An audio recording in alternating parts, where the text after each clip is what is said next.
Jon Lester retired finally after I forget how many seasons he was in the major leagues, but he spent many glorious years in both Red Sox and Cubs uniforms. He ended his career starting with the Washington Nationals, but he was actually traded to the St. Louis Cardinals at the trade deadline. So that's kind of a bizarre way. I don't think I even saw one of his starts in a Cardinals uniform. So I'm having a hard time even picturing him in a Cardinals uniform.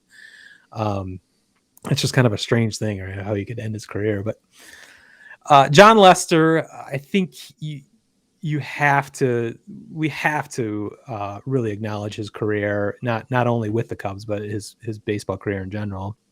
Specifically with the Cubs, it has been brought up, and I think you and I talked about this probably a year ago when when it was revealed he would not be coming back to the Cubs for 2021. Kind of thinking of his, kind of summarizing his Cubs career specifically, and the general consensus, and I think I agree with it. I'm not sure you do, but he is probably the best free agent signing in Chicago sports history. If you break down all the sports, the how impactful and how successful he was, I don't think there's really anyone that comes close to Jon Lester. Is he in all of Chicago sports? All Chicago sports, yeah. We've done this exercise before, and I'm kind of blindsiding you again. You might not remember, but you think about how he ushered in, his signing was part of the ushering in of the golden age of Cubs baseball. There's just no other way to state it. He gave legitimacy to the rebuilding plan that Theo Epstein and company had going forward, when they were actually able to land someone like that to add depth and legitimacy to a young Cubs roster that had some potential, but had up to that point had not done anything. That coupled with the hiring of Joe Madden the same offseason, that literally was the launch pad in 2015 to the NLCS that year, eventually the World Series, first World Series in 108 years, you might remember.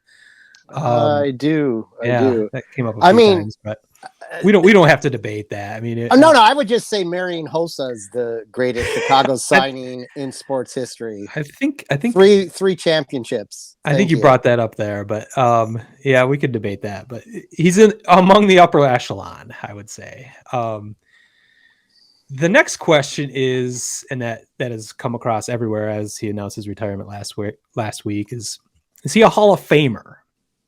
And that's going to transition us into our asshole of the week conversation about Hall of Fame voting. But I've gotten to the point where I don't give a shit about Hall of Fame voting because it's such a clusterfuck and such a political bullshit enterprise. So I don't really care, but I just kind of want to use this as a way to praise and give a proper punctuation to Jon Lester's career on this podcast, at least.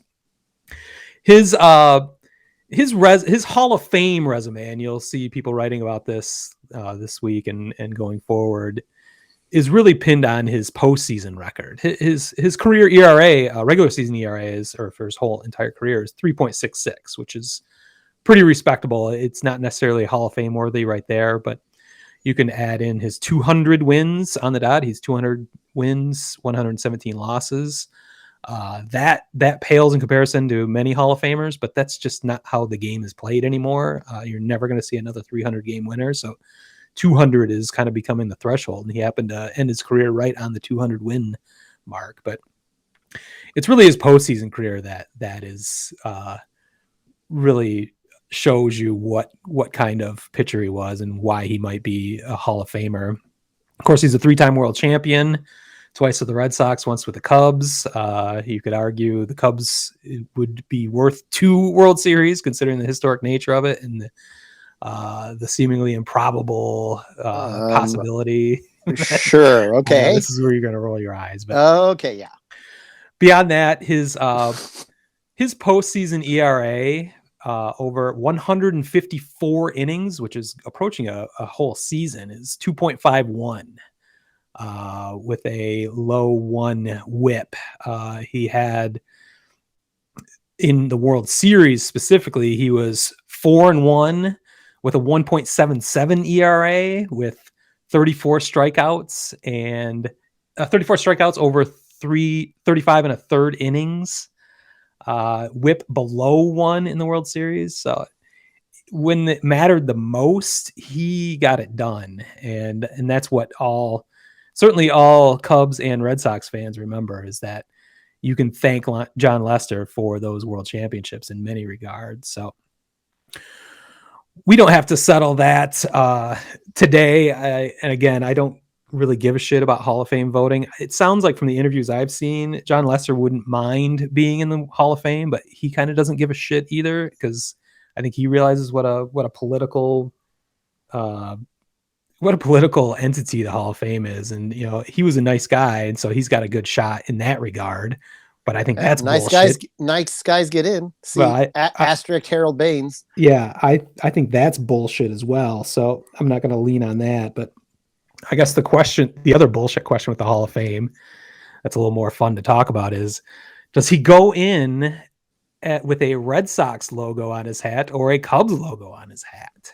Well, I mean, that's decided by the Hall of Fame, unfortunately. Yeah. So I mean, what would how do you think they would look at it? I've got my thoughts. I don't know if you had initial thoughts, if he should be a Red Sox or a Cub. I mean, does he go in as a Red Sox because it was 2 worlds? Was it 2 World Series with the Red Sox? It was. Yeah. I mean, 2007 and 2013. The flip side of that is maybe he goes in as a Cub because there's not that many. There's not as many Cubs as there are Red Sox. I don't think they necessarily take that into account. Hall of Fame, but I mean, that is really a tough call, because I mean, he was equally as valuable to both franchises. Yeah. That's why that is. If you're going a value standpoint, well, that's just a pick 'em. Yeah. You can make great arguments on both sides. Yeah, and there's been some interesting, cap choices that were put on players, where they were more adored at their second location, but they went in on their first location. But I think, again, he was equally welcomed at both. So yeah. So what's your argument? Because I'm interested to hear it, because I'm just like stymied. Yeah, it's tough. That's why it's a fun question, and we're going to see this going forward, hopefully, if he does enter the Hall of Fame. But I would love to have him in a Cubs C on that plaque in Cooperstown. Like you said, there aren't quite that many Cubs in that facility right now compared to Red Sox, but I think he's got to be a Red Sox.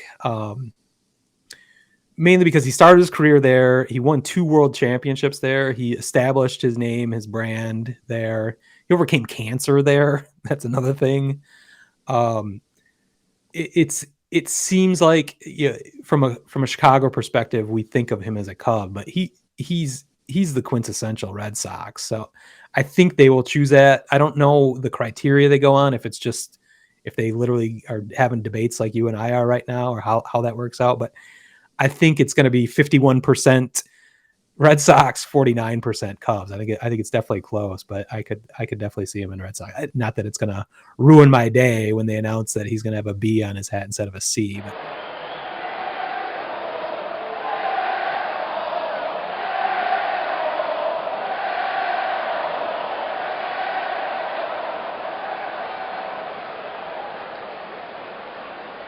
Word Hole Media.